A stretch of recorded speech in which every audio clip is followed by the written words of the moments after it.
అండి ఈ రోజు అయితే నల్లేరు పచ్చడి చేయడం కోసం నల్లేరు పచ్చడి టేస్ట్ బాగుంటుంది, హెల్త్ చాలా మంచిది. దీంతో వచ్చిన ప్రాబ్లం ఏంటంటే ఇది కట్ చేసేటప్పుడు చాలా దురద వస్తుంది. ఆ దురద రాకుండా ఉండాలి అంటే మనం చేయాల్సిన పని ఏంటంటే చేతిలోకి ఆయిల్ పెట్టేసుకొని చేయాలి. చేశాను, దగ్గర దగ్గర గంట పైన అయింది. చేతి బాగా దురద వస్తుంది. ఇదిగోండి వీటిని ఏంటంటే మనము వీటికి పైన వస్తుంది పొట్టు, బీరకాయ పొట్టులాగా తీసేసాను. ఇదిగోండి ఇంత పొట్టు వచ్చింది. ఇదిగోండి ఇవి ఏంటంటే ఈ యొక్క రెండింటికి మధ్యలో కనుపులు ఉంటాయి కదా, చూపిస్తాను చిన్నదానికి. ఇదిగోండి ఈ రెండు కనుపులు ఉంటాయి కదా, ఇదిగోండి ఇలా తీయాలన్నమాట. ఇలాంటి ఇలా పొట్టు వచ్చేస్తుంది. ఇది చాలా లేతది కాబట్టి ఇట్లా వచ్చింది. ఇదిగోండి ఇలా పొట్టంతా తీసేసి ఇవి ఆకులతో సహా చేసుకోవచ్చు. ఆకులు మంచిగా కడిగేసి పెట్టుకున్నాను. ఇవి కూడా పొట్టు తీయకముందు మంచిగా కడిగేసుకొని ఇలా జాలపల్లిలో వేసుకొని దీని పొట్టంతా తీసేసాను.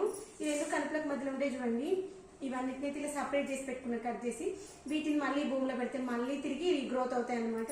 ఈ యొక్క నల్లేరు చాలా అంటే చాలా ఆరోగ్యంగా మంచిగా గుర్తుంచుకొని ఎక్కడ కనిపిస్తే ఒక్క మొక్కను ఇంత చిన్న కొమ్మని తెచ్చుకొని పెట్టుకొని ఆ కనుపులు ఉన్నాయి కదా, ఈ యొక్క ఒక కనుపు ఉంటే చాలు, దాన్ని ఇలా భూమిలో పెట్టి ఇక్కడికి వెళ్ళి మంచి సైడ్కి వచ్చేసి బ్రాంచెస్ ఇలా వచ్చేస్తాయి అనమాట. ఇలా లేత చిగురులు వస్తే చాలా బాగుంటుంది, హెల్త్కి అయితే చాలా మంచిది.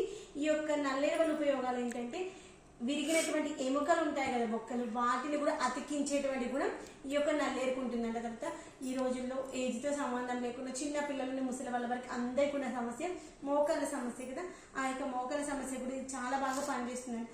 అందుకే ఆ విషయం తెలిసినప్పటి నుండి అయితే నేనైతే నెలలో ఒక్కసారైనా చేస్తాను. ఎందుకంటే మన తోటలో నెలకు ఒక్కసారి మనకు ఇంత వస్తుంది అనమాట, అంతే. నేనైతే ఇంత తీసుకొచ్చాను, ఒక మోపెడ్ అంత తీసుకొస్తే అది ఇంత అయింది. చూసారా, ఇక్కడ చూస్తే చెత్తన ఎక్కువగా ఉంటుంది, ఇది తక్కువగా ఉంటుంది. ఎందుకంటే పైన పొట్టు ఎక్కువ వస్తుంది అనమాట. పొట్టు అంతా తీసేసి ఇంత అయింది కదా, ఇప్పుడు ఇది మిక్సీ పడితే ఈ గిన్నె కంటే కొంచెం ఎక్కువ వస్తుంది, అంత తెలుసు, అంత తక్కువ వస్తుంది. దీంతో మనం పచ్చడి చేసుకోవచ్చు, లేదంటే కర్రీ చేసుకోవచ్చు, లేదంటే దీనికి కాంబినేషన్ ఒక టమాటా వేసి కూడా పచ్చడి చేసుకోవచ్చు. నిలవ పచ్చడి చేస్తున్నాను నేను ఇక్కడ, కారపొడి వేసి నిలవ పచ్చడి చేసి చాలా అంటే చాలా మంచిది. ఎప్పుడైనా ఇక్కడ దొరికితే మాత్రం నల్లేరు పచ్చడి చేసుకొని తినండి, రుచి మాత్రం అద్భుతంగా ఉంటుంది. దీన్ని వేడి వేడి అన్నం కొంచెం నెయ్యి వేసుకొని తిన్నామంటే సూపర్. ఓకేనా ఫ్రెండ్స్, బాయ్.